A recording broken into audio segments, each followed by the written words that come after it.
अनुभव कर सके, क्योंकि वो दिखने वाला नहीं है। परमात्मा आकार में नहीं है, आकार में जो है वो माया है, परमात्मा है निराकार।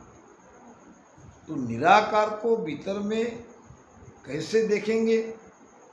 तो सूरत से। सूरत किसे कहते हैं? सूरत कहते हैं ध्यान को। हम यहाँ बैठे बैठे हमारा ध्यान जहाँ जाता है वहाँ हम चले जाते हैं।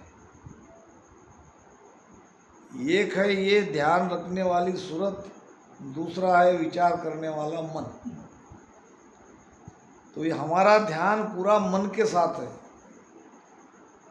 मन हमारी गाड़ी चला रहा है, मन ड्राइवर है। मन जैसा कहता है वैसी हमारी सुरती उसके पीछे पीछे चली जाती है।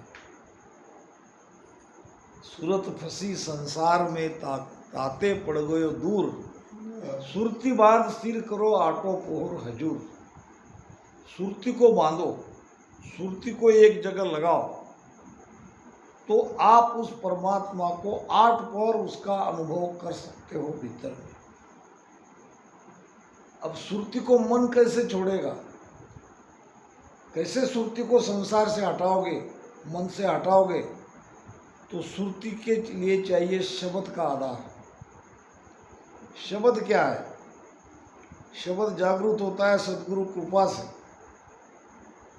सदगुरु से जब भेद मिलता है सांसों सांस में राम राम सुमिरन करने का, तो ये राम राम प्रेम से रटन करने के बाद ये शब्द जागृत होता है। किसका कब होगा ये नहीं कह सकते। किसी का आज ही हो जाए, किसी का 1 साल लगेगा, किसी को 10 साल लगेंगे, किसी को 50 साल, किसी को अनुभव नहीं आएगा भजन करने के बाद भी। ऐसा क्यों? हमारे करने पे है, हम उसको कितना महत्व दे रहे हैं। अगर भेद सही है और हमारे अंदर वो तड़प है, तो फिर शब्द जगने में देरी नहीं है।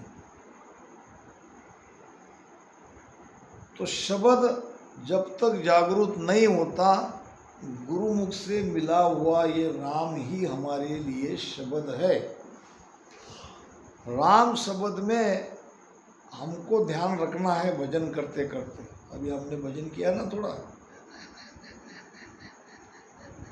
ये जो राम राम हम जिब्या से रटन कर रहे हैं उसमें आपको ध्यान लगाना है, कुछ नहीं करना है ज़्यादा।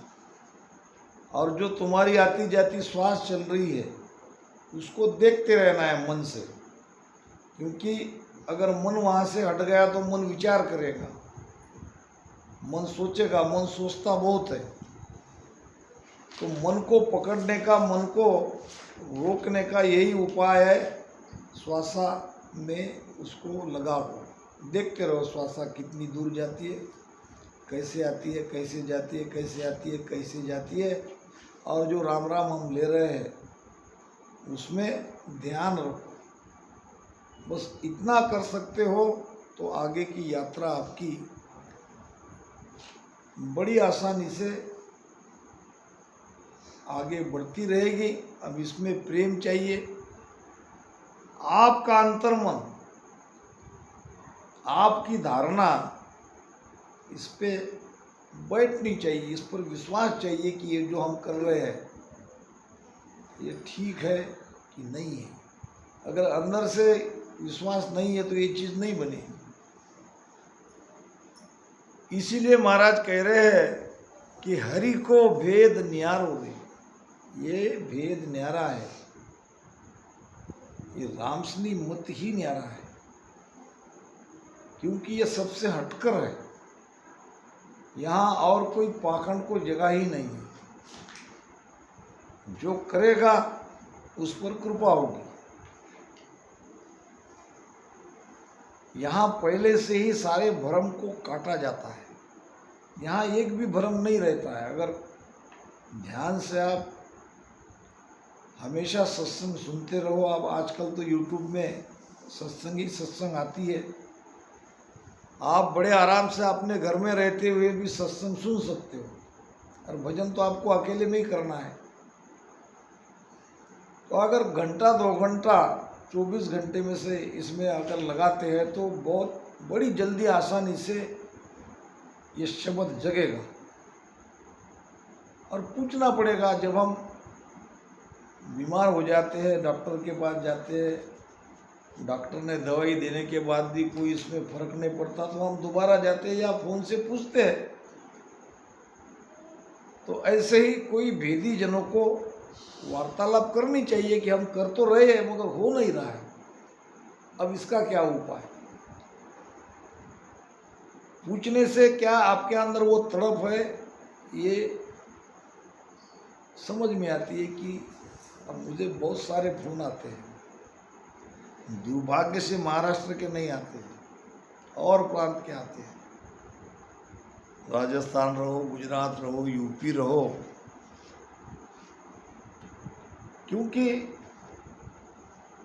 वो सुनते हैं, कुछ शंका रहती है, कुछ भ्रम बढ़ता है या कुछ आशा रहती है कि इनसे कुछ न कुछ मिलेंगे तो पूछते हैं।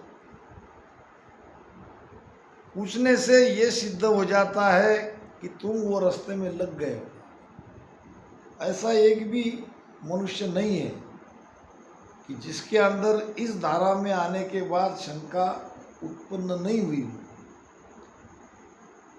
मैं नया नया था, मैंने कई बार, अब उस समय इतना कोई फोन की सुविधा नहीं थी, मगर सत्संग में जाके हर एक संतों को पूछा करता था कि ये कैसा है, वो कैसा है, महाराज तो यहाँ ये कह रहे, अब ये चीज़ हमको हो नहीं रही है।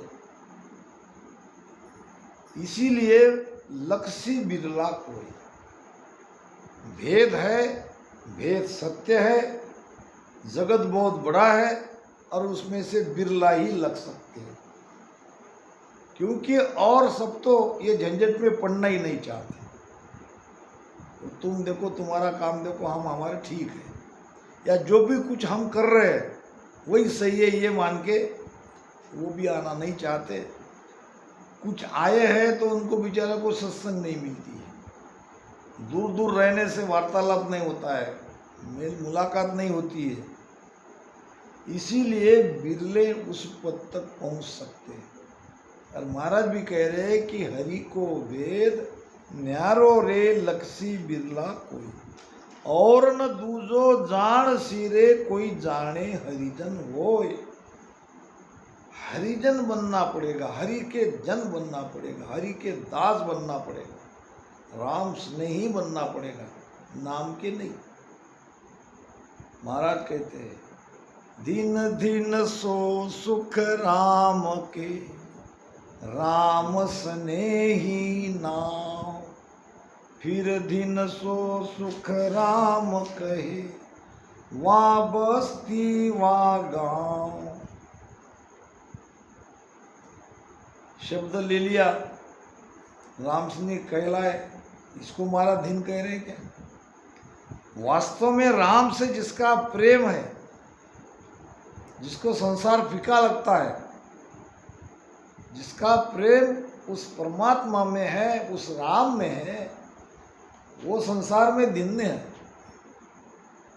और ऐसे प्रेमी जिस गांव में, जिस बस्ती में रहते हैं, उस बस्ती को भी धिन्न है, उस गांव को भी धिन्न है।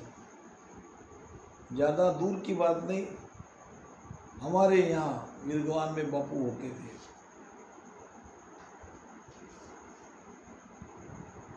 तो कई बार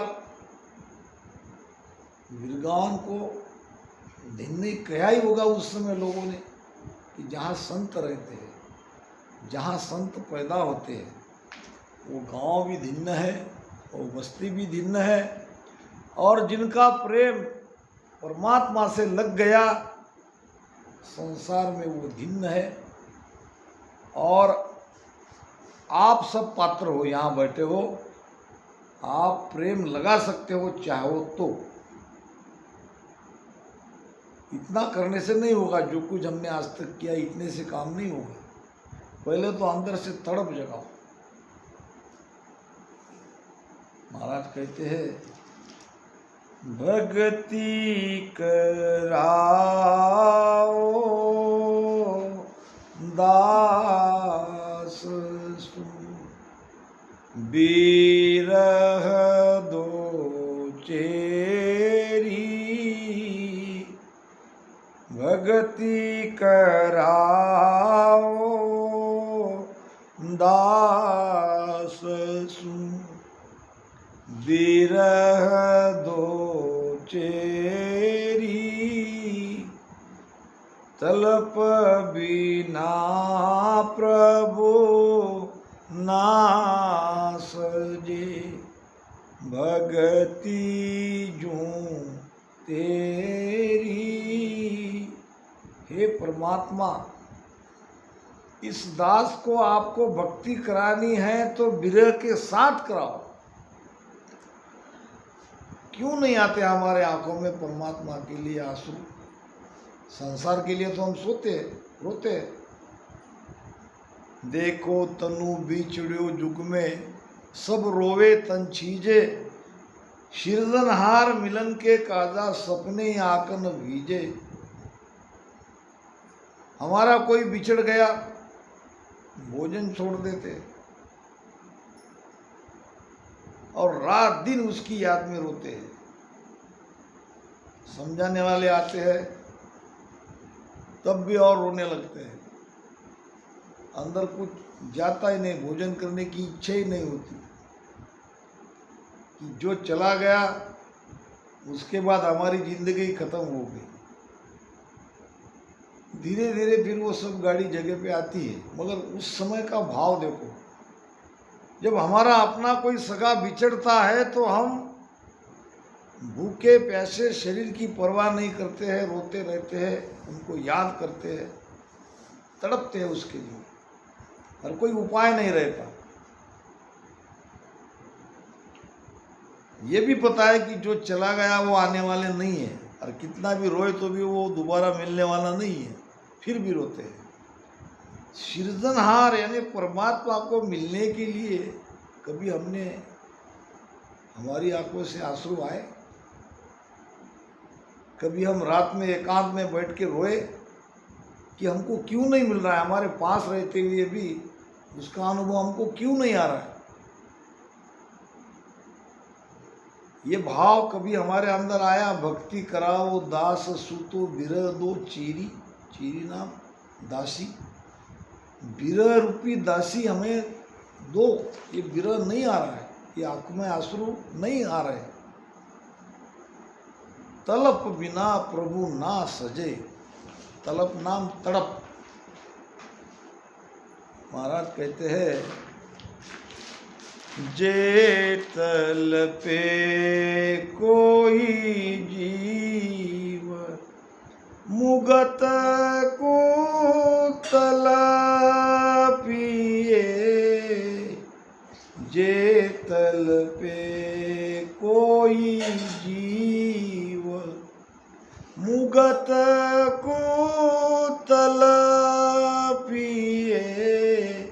झूठी माया काज मती कोई कलपिए, झूठी माया काज मती कोई कलपिए। अब तलपना कल्पना क्या है? तलपना यानी तड़पना। नहीं मिले तो आंखों में आंसू आ जाए, इसके कहते हैं तलपना, तड़पना।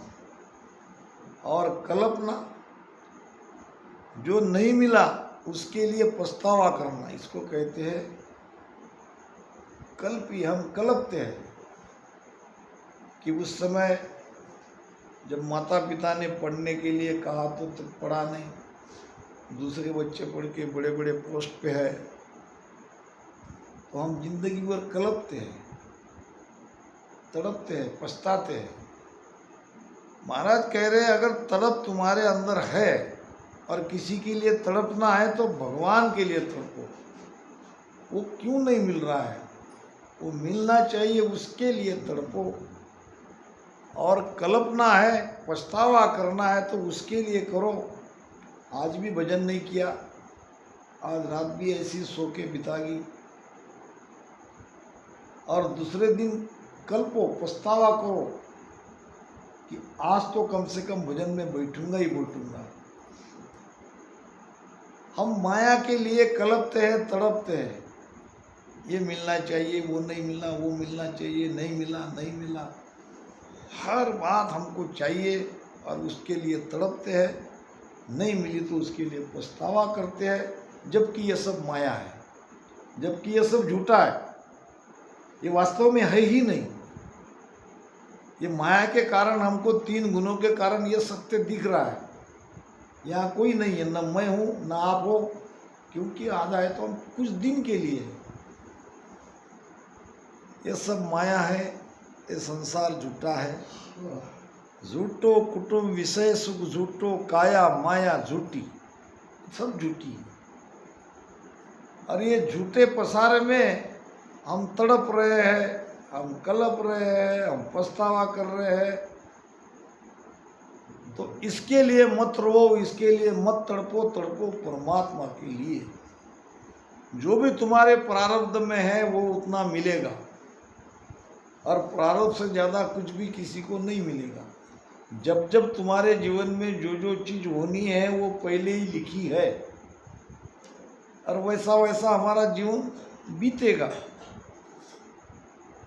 ज्ञान कथे बाणी पढ़े रे, बाचे वेद कुरान।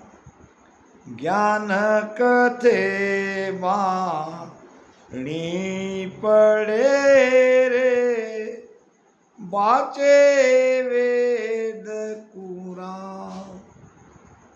वासुण शोभा जगत की रे, पेट भरण गत जान। हरि को भेद न्यारो रे, लकसी बिरला को। जहाँ वहाँ सत्संग की कोई कमी नहीं है। मठों में, मंदिरों में, बड़े बड़े हालों में भगवत चलती है, रामायण चलती है, कथा चलती है, और भी कई संतों के प्रवचन चल ही रहे हैं। अब इसमें क्या हो रहा है? ज्ञान दिया जा रहा है, ज्ञान सुना जा रहा है। देने वाला अपना काम कर लेता है, सुनने वाले सुन के चले जाते हैं। इसमें कहाँ परमात्मा का भेद है? ये तो वहाँ पुरानी जो घटना घट गई, रामायण हुआ, महाभारत हुआ, सीता हुई, राम हुआ, युद्ध हुआ, वही सुनाया जाता है। अब ये बात तो हकीकत है, ये तो हो चुके हैं, ये तो हम सब ने सुनी है। वही बार बार रिपीट करेंगे, वही राजाओं की कथा रिपीट करेंगे, तो ये परमात्मा प्राप्ति का भेद थोड़ी है।